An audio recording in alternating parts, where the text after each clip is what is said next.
I think it's part two. Part two of my man Tariq Nasheed came to New York. You know, Hidden Colors Part 3, you got to check it out.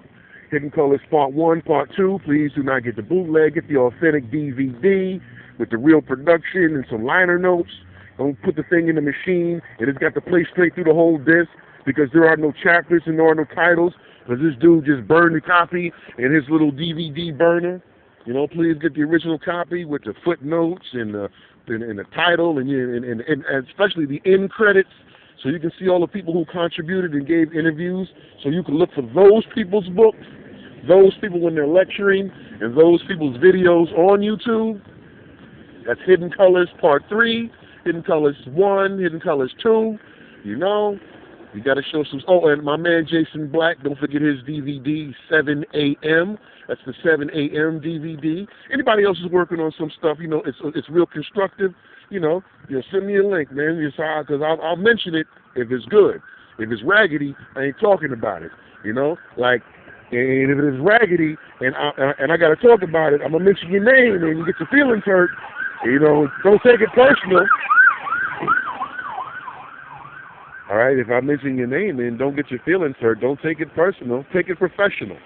Like, you know, my man from the Bronx, Black Smith, wrote a book, Blacksmif, you know. He wanted me to read his book. I couldn't make it through the first chapter. I couldn't make it through the preface of the book because he started the book, I'm from the streets. I'm like, hey, I'm not interested in that. I'm from the streets, dog. I mean, streets, not even streets, man, streets. You from the streets? You keeping it real from the streets with a K? So, you know. But anyway, damn, bro. He's about to run through that light, too. You saw him, right? Now, listen. So, anyway, when Tariq said he had came to New York and, you know, he was explaining his time he had in New York. To him, he made it sound like he had a good time.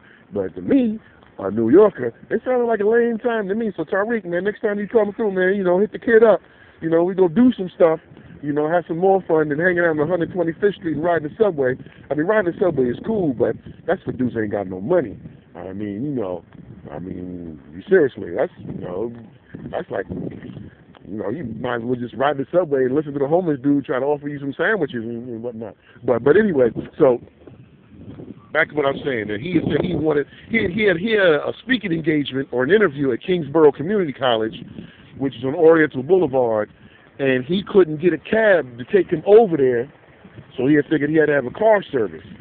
Well, what he should have done was from the hotel he was staying at, had the people at the hotel arrange a car service for him, because, you know, they got guys that they deal with exclusively, you know, that you know, hey man, I need a cab to take me to Brooklyn, and the guy would call his brother-in-law or something like that, show up in a town car or something like that, and then he would take him out there, and, you know, the fee, I don't know what it would be, but it'd probably be in the $30-40 range, but you get somebody who's there for your account.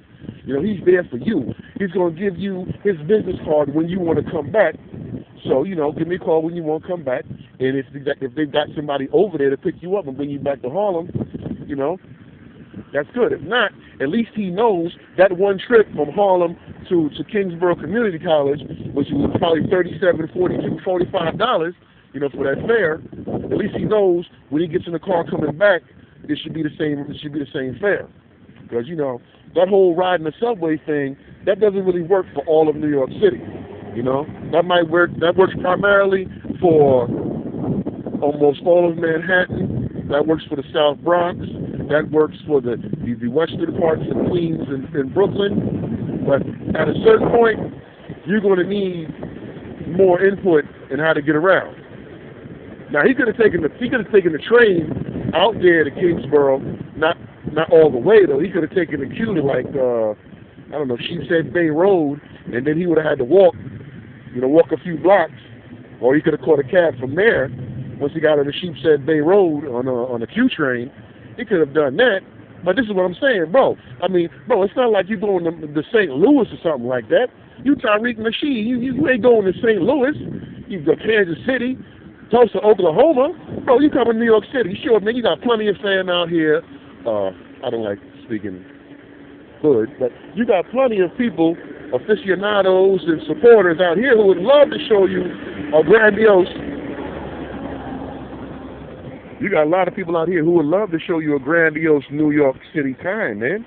I mean, you know, even if you were just here for 3 or 4 days doing your press junkets, you know, I mean, surely you could find at least 10, 20 people, you know, people who are supporters of the Hidden Colors documentaries who would love to show you, you know, how to have fun in New York, all right? I mean, because, you know, if you're going to take that N train and R train down there to Sunset Park, it's cool, but, you know, ain't really a lot to do over there. You should have, you know, what you should have done is kept on to like 95th, and then you could have got something to eat. There's a lot of nice restaurants on 3rd Avenue in the 90s over there in Bay Ridge, you know. Also, you got Fort Greene. As a matter of fact, man, I don't even know when you came, bro, but we had the Soul Music Summit. What's it called? Soul Summit. That was on Sunday. There's gonna be another one, but you'll be in LA. But that'd be cool if you had known that, because you could have kicked it with people, all black people for the most part. Listen, there's Tariq Nasheed, director of the Hidden Colors series, and here we are in the middle of Bed-Stuy, Brooklyn, in Restoration Plaza at Soul Summit, listening to house music for 3 or 4 hours. I mean, it would have been cool. It would have been, but those are just the things that would have happened if he had a base in New York with people he could have dealt with and, you know, planned stuff out with. I'm not saying that I should be that person, but I'm just saying that, you know, I'm just saying that it would be cool, man. I know I'm pausing every time a loud vehicle goes by, just so I don't know what this microphone is going to pick up. But I'm on the corner of Buffalo Avenue and East New York Avenue, and this over here, and what would be considered Brownsville. And as you can see, there's a public park here. This whole block going for a public park, right? And on this side of the street is another public park. So the whole perception of selling you that the ghetto, Brownsville is the ghetto and Brooklyn is all ghetto, that's something that people have got to wake up to. And that's why I really would like to have kicked it with him for that weekend that he was here. And that's why I could tell when a lot of these guys want to come to Brooklyn, they think it is all a Biggie Smalls song and Jay-Z. You know, they think it's all of that. Yeah, the dense parts are like that, but there's also parts that are not so dense that look just like, you know, what they call that area in Los Angeles, Television City, out there on Fairfax and Wilshire and stuff like that, out there with the CBS television studio is, you know, look just like that, you know. But anyway, no, I think I covered all the points I wanted to make, right? Homie Nasheed, King Flex came to New York. He couldn't get good cab service, couldn't get good transportation service. Didn't really have an idea what he wanted to do to kick it, and he got bad service when he tried to kick it with all black establishments, but that was just Sylvia's. So we're going to mention that. That was Sylvia's restaurant on, what's that, 126 in Lenox? I don't know. I don't go up there because I don't need to go way up there to serve overpriced food. The minute you see all the white people in there, you know the food's going to be overpriced. Now, on the other hand, my man, he started his own restaurant over here on Rockaway and Atlantic Avenue. Rockaway Avenue and Atlantic Avenue is called Edna's. Edna's Soul Food. All right?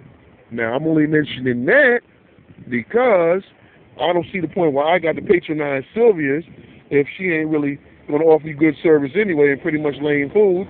As my man opened up his own place, you know, Edna's. Edna's on Rockaway and Atlantic, just in case, you know, you guys want to go partake in what would be another rendition of what someone would call ethnic cuisine, soul food, right? So that's just an alternative in Brooklyn. And also, if you're going to be over there, there's another place across the street called the Carolina Kitchen. The Carolina Kitchen is on the corner of Saratoga and Atlantic. And, yeah, all right. Yeah, Carolina Kitchen is on the corner of Saratoga and Atlantic. And there's another place across the street, another Carolina. So basically, it's all black food. It's all soul food. It's just that, you know, these are alternatives to Sylvia's and eating the watered down Rennie Greens. Well, I'm not going to badmouth that cuisine. I'm just going to say, those are alternatives. And let me get back with part 3 right after I do this.